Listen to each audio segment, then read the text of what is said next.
এবং আমি এক কথার ছেলে, আমি কথা দিয়ে কথা রাখি, আপনারা জানেন।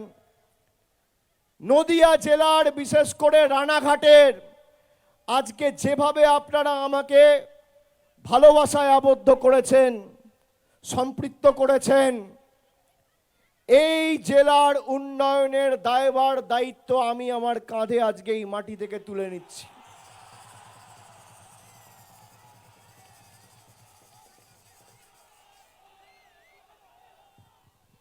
খালি আপনাদের কাঁধে কাঁধ মিলিয়ে লড়তে হবে। সাধারণ মানুষকে এসআইআর করে হেনস্থা করার চেষ্টা করেছে এই বিজেপি। এমনকি বয়োজ্যেষ্ঠ প্রবীণ লোকেদের, অসুস্থ মায়েদের, অসুস্থ মানুষদের, যাদের 80 বছর, 82 বছর, কারোর 75 বছর, 78 বছর বয়স, হাঁটতে পারে না, হুইল চেয়ারে করে হিয়ারিং এ ডেকে পাঠিয়েছে এই মোদিবাবুর ইলেকশন কমিশন। আমরা এর বিরুদ্ধে নির্বাচন কমিশনে গেছি যে আপনার এই একনায়কতন্ত্র আমরা মানব না। ভারতবর্ষে গণতন্ত্র ছিল, আছে, থাকবে। গরিব মানুষকে আপনি লাইনে ডাকতে পারেন না, অসুস্থ বয়স্ক মানুষকে আপনি লাইনে দাঁড় করাতে পারেন না। আমি আপনাদের কাছে আজকে 3টে লোককে দাঁড় করাচ্ছি। দেখুন তো 3জনকে। আজকে যে 3জন এসছে, এখানে সংবাদ মাধ্যমের প্রতিনিধিরা আছে, আপনাদের হাতে মোবাইল ফোন আছে, আপনারা দেখুন খালি কিভাবে ভোট চুরি করার কৌশল। আগে নির্বাচনে মানুষ ভোট দিয়ে পছন্দের সরকার বাঁচত, এখন সরকার পছন্দের ভোটার বাঁচছে। কি দেশের অবস্থা!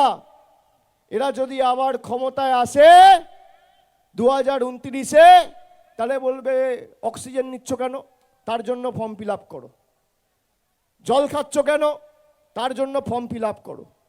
আরে কেউ 60 বছর, কেউ 70 বছর, কেউ 80 বছর ধরে এই দেশে থাকার পর তাকে লাইনে দাঁড়িয়ে নাগরিকত্বের প্রমাণ দিতে হবে? আসুন আসুন, আপনার নাম কি বলুন? সোমনাথ লাহিড়ী।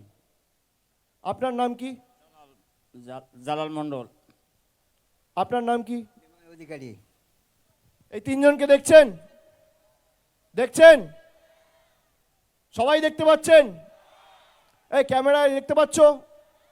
এখানে যারা সংবাদ মাধ্যমের প্রতিনিধিরা আছে দেখা যাচ্ছে। ইলেকশন কমিশন দেখতে পাচ্ছে না, ইলেকশন কমিশন এদেরকে মৃত ঘোষণা করে দিয়েছে। আপনি ভাবুন,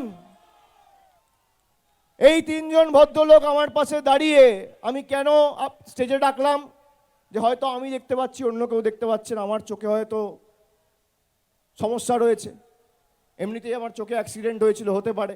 সেই জন্য সবার সামনে এই 3জন শ্রদ্ধেয় আমাদের রাজ্যের সহনাগরিককে আমি আপনাদের সামনে উপস্থিত করলাম। আপনারা দেখতে পাচ্ছেন তো? জ্ঞানেশ কুমার দেখতে পাচ্ছে না, অমিত শাহ দেখতে পাচ্ছে না, নরেন্দ্র মোদী দেখতে পাচ্ছে না।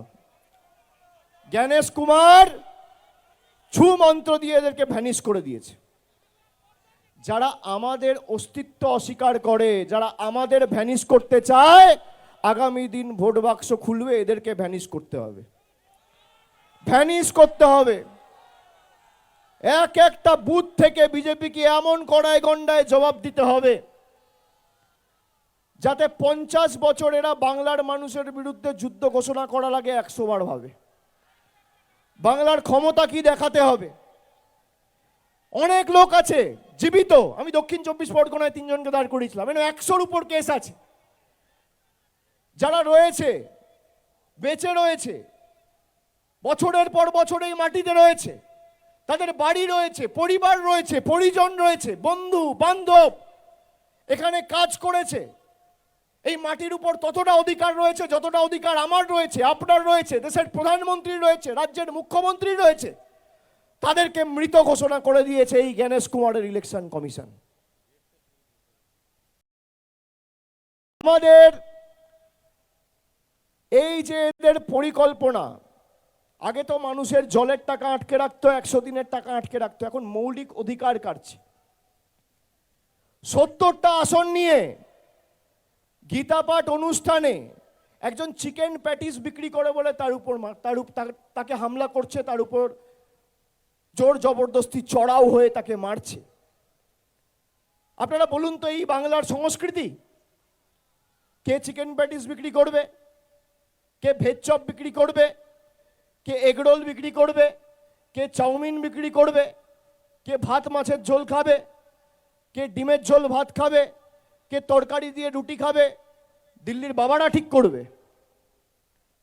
19বিংশ শতাব্দীর শেষ প্রান্তে দাঁড়িয়ে স্বামী বিবেকানন্দ স্বাধীনতার পাঠ পড়িয়ে গেছিল এই দেশকে, যে আমাদের সর্বক্ষেত্রে স্বাধীনতার প্রয়োজন। শিক্ষায় স্বাধীনতার প্রয়োজন, বাক স্বাধীনতায় স্বাধীনতার প্রয়োজন, ভালোবাসায় প্রেম বন্ধনে স্বাধীনতার প্রয়োজন। সেখানে বিজেপি তার আদর্শ, তার ভাবনাকে বৃদ্ধাঙ্গুষ্ঠ দেখিয়ে দিল্লি থেকে নিদান দিচ্ছে কে কি করবে আর কে কি পড়বে। এই বাংলা সাম্প্রদায়িক সম্প্রীতির নীতিতে বিশ্বাস করে। নানা ভাষা, নানা মত, নানা পরিধান, বিবিধের মাঝে দেখো মিলন মহান। আজকে হরিচাঁদ ঠাকুর যদি বেঁচে থাকতেন, বড় মা যদি বেঁচে থাকতেন, বীণাপাণি দেবী, একবার ভেবে দেখুন তো, এই বিজেপিকে কোনোদিন সমর্থন করত? যে বিজেপি রবীন্দ্রনাথ ঠাকুরকে বলছে রবীন্দ্রনাথ সান্যাল, দেশের সম্মান, যার হাত ধরে দেশ সম্মানিত হয়েছে বিশ্ব দরবারে, নোবেল পুরস্কার প্রাপ্ত অমর্ত্য সেনকে এসআইআর এর হিয়ারিং নোটিশ দিয়ে এই বিজেপির সরকার, বিজেপির ইলেকশন কমিশন ডেকে পাঠাচ্ছে। বিজেপির চোখে আর ইলেকশন কমিশনের চোখে ঘুষপেটিয়ার নাম হচ্ছে অমর্ত্য সেন, ঘুষপেটিয়ার নাম দীপক অধিকারী, ঘুষপেটিয়ার নাম মোহাম্মদ শামি, যে দেশের জন্য বিশ্বকাপ জিতেছে। কোনোদিন গীতা পড়েছে? শান্তনু ঠাকুরকে বলুন তো একটা শ্লোক বল, গীতায় 700টা শ্লোক রয়েছে, বলতে পারবে? গীতার 5ম অধ্যায় 18 নম্বর শ্লোক, শ্রীকৃষ্ণ স্বয়ং বলছে, বিদ্যা বিনয় সম্পন্নে ব্রাহ্মণী গবি হস্তিনী সুনিচৈব স্বপাকে চা পণ্ডিতঃ সমদর্শিনঃ। তার মানে শ্রীকৃষ্ণ স্বয়ং বলছে, ভগবানের মুখের বাণী, শ্রীকৃষ্ণ উবাচ, ভগবান বলছে যে একটা মানুষ তো দূরের কথা, একটা পিঁপড়ে, একটা কুকুর, একটা জীব, একটা জন্তু, তার মধ্যেও স্বয়ং ভগবান শ্রীকৃষ্ণ বিরাজমান। আর সেই গীতা পাঠ অনুষ্ঠানে বিজেপির জল্লাদরা চড়াও হয়ে একজন প্যাটিস বিক্রেতাকে চিকেন প্যাটিস বিক্রি করছে বলে মারছে। 70টা আসন নিয়ে বিজেপির যদি এই হাল হয়, যদি বাংলায় এরা থাকতো কি হতো?